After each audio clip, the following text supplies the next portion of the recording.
Assalamualaikum warahmatullahi wabarakatuh. Perkenalkan, saya Abdul Syahputra Nurudin dengan NIM 2200018020. Saya dari kelas B Informatika Fakultas Teknologi Industri. Kali ini dalam mata kuliah Basis Data. Di sini saya akan menjelaskan tugas proyek individu saya yang membahas mengenai studi kasus dari database bengkel mobil Jotawang, yaitu sebuah bengkel mobil yang ada di sekitar saya. Nah, di sini sebelumnya pada pertemuan kuliah sebelumnya, saya sudah melakukan beberapa aktivitas dan langkah-langkah dalam basis data, hingga saya bisa menerapkannya dalam IRD.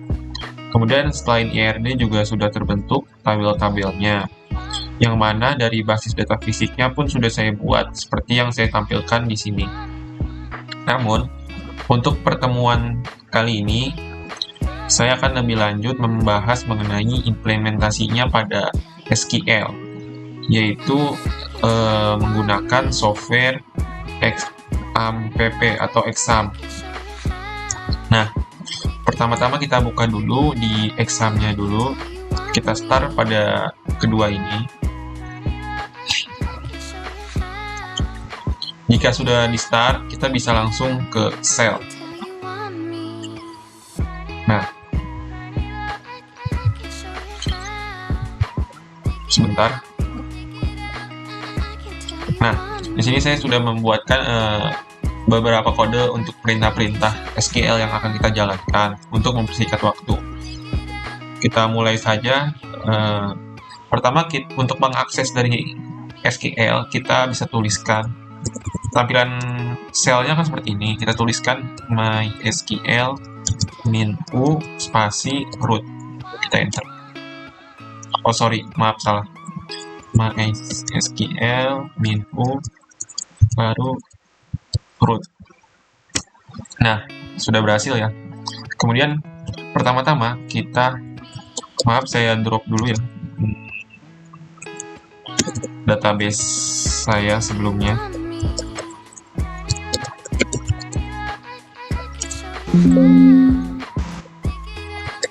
Database bengkel mobil awal. Nah, kita buat dulu database dengan perintah create database, kemudian nama database yang ingin kita buat, kemudian titik koma, enter. Nah, kita tampilkan database yang ada di perangkat komputer laptop saya ini. So, database. Nah, di sini sudah ada bengkel mobil Jotawang, database yang baru saya buat. Kita akan menggunakannya dengan menggunakan perintah use. Seperti ini. Nah, enter. Setelah berhasil menggunakan database-nya akan muncul di sini ya. Berarti ini adalah database yang kita gunakan. Kemudian kita akan membuat table.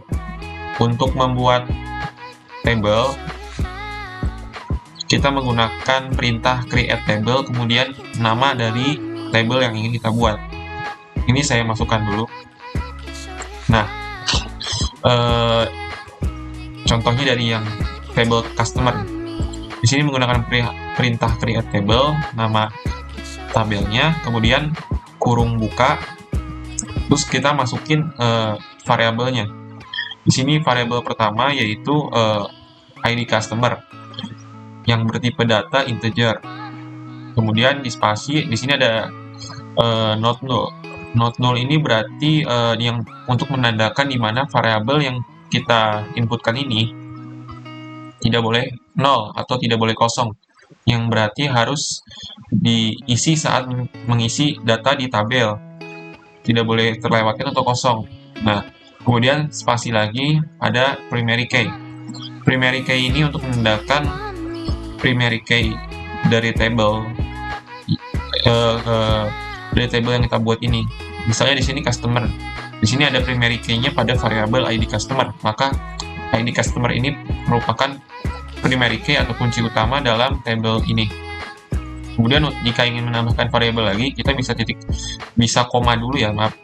Koma, kemudian sama seperti sebelumnya, masukkan nama variabelnya, tipe data, dan yang lain-lainnya. Kemudian jika sudah ingin cukup ya variabelnya, kita bisa ganti koma dengan kurung tutup, kemudian baru titik koma.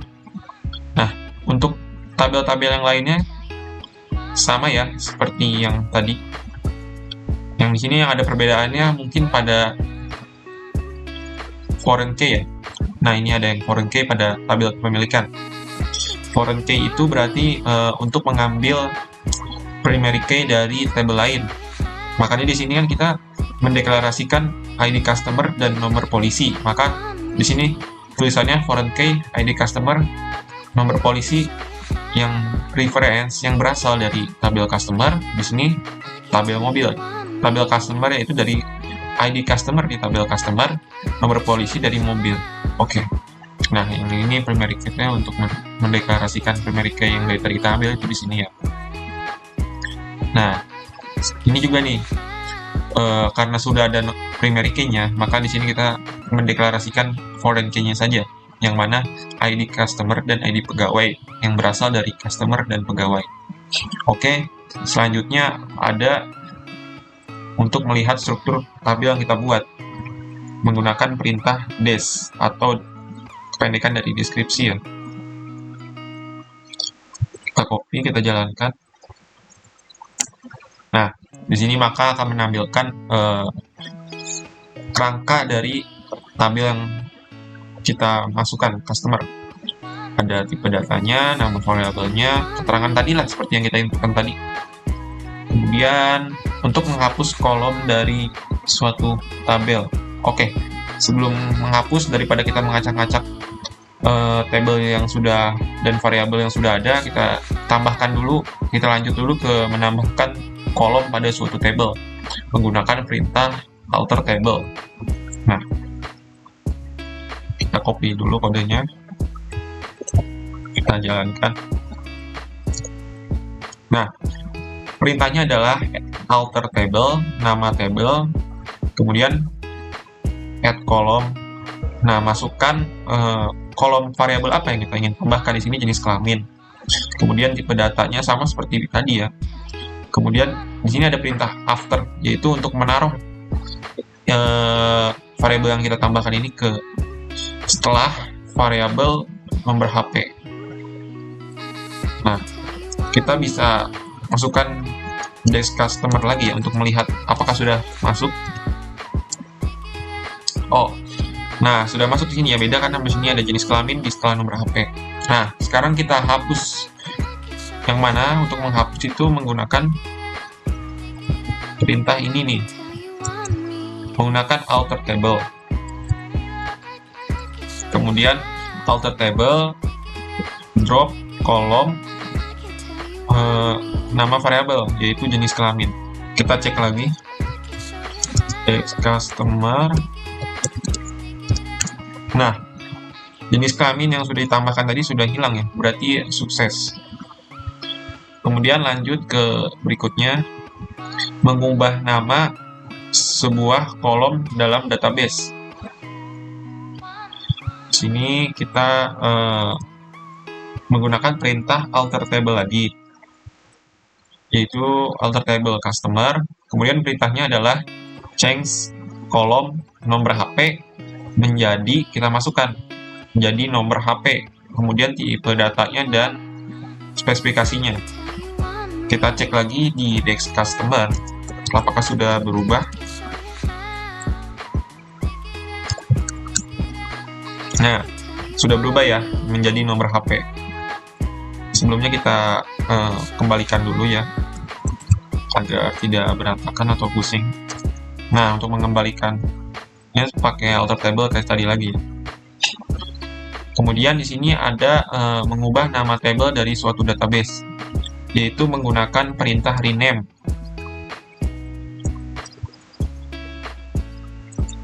Nah, di Sini kita rename table customer menjadi pelanggan. Kita enter, kita cek lagi pelanggan. Nah, berhasil ya. Berarti benar nama table ini menjadi pelanggan. Kita balikan dulu. Sama menggunakan rename. Oke. Kemudian sini ada perintah DML, yaitu untuk menginsert data dalam table. Nah, tabel yang tadi kita buat kan baru kerangkanya saja ya. Isinya data-datanya tidak ada. Kita isi menggunakan perintah insert into nama tabel kemudian values. Oke, kita terapkan saja langsung ya. Sini saya memasukkan semua biar cepat ya. Nanti kita jelaskan satu-satu. Nah, kita menggunakan perintah insert into nama variabel yaitu customer, kemudian values untuk mengisikan values-nya, kemudian kurung buka, kemudian masukkan datanya, yang mana setiap datanya dipisahkan dengan koma. Teruntuk untuk varchar kita menggunakan petik ya, kecuali integer itu langsung saja. Kemudian jika data pertama atau data awal sudah cukup, semuanya sudah terisi, kita kurung tutup, kemudian koma, dan melanjutkan isi data kedua dan seterusnya. Jika sudah selesai atau cukup, dirasa sudah cukup, maka kita bisa mengganti koma tadi itu menjadi titik koma untuk mengakhiri. Untuk di sini saya sudah mengisi semuanya ya, sama seperti tadi cara mengisinya. Kita ambil contoh untuk menampilkan datanya ya. Salah satu dari data yang kita telah masukkan menggunakan perintah select bintang, kemudian nama, misal kita mobil ya, terus titik koma. Maaf, select bintang from, bintang itu untuk mengambil semuanya ya, semua variabel from mobil. Nah, di sini sudah tampil akan berbentuk layout seperti ini, yaitu nama variabel dan isi-isinya. Kemudian kita lanjut ke agregasi, yaitu di sini ada AVG atau average. Kita langsung masukkan saja perintahnya, yaitu select AVG atau average rata-rata ya. Nah, apa yang mau dirata-ratakan? Di sini kita masukkan dalam kurung yaitu biaya. Biaya yang ada di kolom transaksi yang terakhir ini. Kemudian masukkan from, dari mana? Dari tabel transaksi, kemudian titik koma, kita enter ya. Nah, sini kita bacanya dari yang di atas titik ya. Nah, biaya ini average-nya itu 305.000 ya. Kita coba lagi dari agregasi yang lain seperti sum dan count. Kita masukkan yang sum. Nah, di sini tampil ya sum, jumlah dari seluruh biaya. Di sini ada 1.525.000. Kita masukkan yang count. Count itu untuk menjumlah ada berapa sih biaya dalam transaksi. Maksudnya kan setiap transaksi kan ada transaksi kan ada keuangan yang keluar ya, biayanya. Berarti kalau kita count biaya berarti sama saja menghitung berapa transaksi yang terjadi. Kita masukkan seperti ini, kita enter, ada 5. Benar ya. Di sini kita di atas nih di transaksi ada 5. 1 2 3 4 5. Biayanya ada 5 berarti benar. Selanjutnya ada perintah join. Di sini kita akan langsung saja mencoba inner join. Nah, inner join seperti ini ya, menggunakan perintah select nama dari nama pelanggan, dari harga total, from customer, inner join transaksi on ID customer dengan ID customer. Nah, di sini kita menampilkan nama pelanggan dan biayanya ya, yang tadi ada di kolom transaksi ya, di mana disatukan nama pelanggan dan harga total. Nama pelanggan ini kan dari customer ya, dari tabel customer. Nih, namanya kita ambil, ditaruh di nama pelanggan. Kemudian harga total dari kolom dari variabel biaya di transaksi. Kemudian joinkan, disatukan ya. Jadi seperti ini. Jadi tidak harus melihat satu-satu lagi gitu ya, kalau ingin melihat data dalam tampilan sederet ini. Kemudian ada left join. Kita coba ya left join.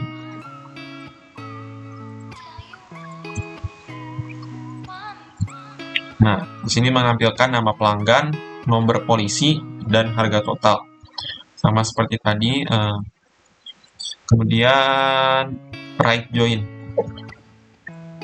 Right join. Sama ya. Kebetulan sama ya. Right join dan left join tampilannya.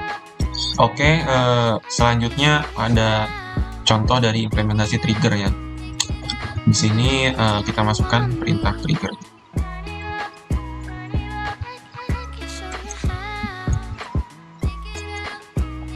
Nah, ini perintah triggernya yaitu create trigger, nama dari triggernya, kemudian perintah-perintahnya ya untuk triggernya. Nah, fungsi delimiter ini tuh untuk apa sih? Karena sebenarnya menggunakan delimiter ini karena biasanya di dalam trigger itu ada banyak penggunaan titik koma ya, karena berhubung di sini cuma satu ya, sebenarnya nggak usah juga nggak apa-apa kayak. Delimiter ini untuk sebagai penanda dari trigger mana awal dan akhir trigger itu. Kemudian ini untuk jadi dia tidak akan berhenti di sini, cuman akan berhenti di end. Nah, di sini baru kita implementasikan titik koma dari delimiter ini. Ya, seperti itulah kira-kira. Nah, di sini adalah kita membuat trigger untuk menampilkan transaksi dari yang di-manage oleh pegawai ya. Jadi pegawai yang mengurusi transaksi itu dia udah mengurusi berapa kali transaksi itu. Jadi kan di sini kan akan mengupdate pegawai mengupdate jumlah transaksi dalam pegawai ya, dalam tabel pegawai, di mana nilainya akan ditambahkan 1. Sebelumnya kita tidak ada kolom pegawai ya dalam tab kolom jumlah transaksi dalam pegawai. Kita lihat dulu ya. Select bintang from pegawai. Nah, di sini tidak ada kolom jumlah transaksinya. Oleh karena itu kita buat dulu dengan perintah alter table pegawai, kemudian tambahkan nama variabel yang ingin kita tambahkan jumlah transaksi. Oke, kita coba masukkan. Nah, di sini sudah ada jumlah transaksi. Kita coba karena data transaksi yang sudah di-input ini kan sebelum penambahan fungsi trigger ya. Jadi masih nol semua ya. Di sini kita coba untuk menambahkan transaksi baru. Misal di sini kita menambahkan 2 transaksi, 2 data transaksi. Nah, kita lihat apakah dari jumlah transaksi ini nih sudah bertambah, mengingat sudah memasukkan 2 transaksi dengan foreign key dari pegawai-pegawai yang mengurusi transaksi ini. Kita coba. Nah, di sini sudah bertambah ya transaksinya, yaitu dari petugas yang memiliki ID pegawai 40401 dan 40402, yaitu Sarvina dan Agus. Di sini jumlah transaksinya 2 ya, yang ini ya. 40.401 yang ini, 404.02 yang ini. Nah, untuk yang step yang terakhir, implementasi yang terakhir, kita di sini akan mencoba dari subquery. Sini ada subquery untuk mendapatkan daftar mobil yang dimiliki oleh seorang pelanggan. Nah, pelanggan ini kan bisa memiliki dari satu mobil ya. Untuk menampilkannya menggunakan perintah subquery. Ciri-ciri subquery itu apa ya? Subquery itu ini kan select ini kan termasuk query. Karena select ini ada perinciannya ada 2, maka disebutnya subquery. Nah, sekarang sudah tampil ID customer dan nama customer. Di sebelahnya ada mobil miliknya. Karena kan di sini kita taruh di as mobil milik, ini mobil milik ya. Nah, untuk 301 ini dengan Abda ya, dia memiliki 2 mobil, yaitu bernomor plat AB001 dan AB002. Nah, di sini kan nomor polisinya kan kita ambil seperti ini. From kepemilikan, dari kepemilikan diambil nomor polisinya, where ID customer ID customer ditaruh di mobil milik, dari tabel customer. Oke. Mungkin sekian ya implementasi dari database bengkel mobil Jotawang di SQL ya. Kurang lebihnya mohon maaf, semoga bisa dipahami. Mungkin kalau ada yang kurang jelas bisa dibaca-baca sendiri. Sekian, wassalamualaikum warahmatullahi wabarakatuh.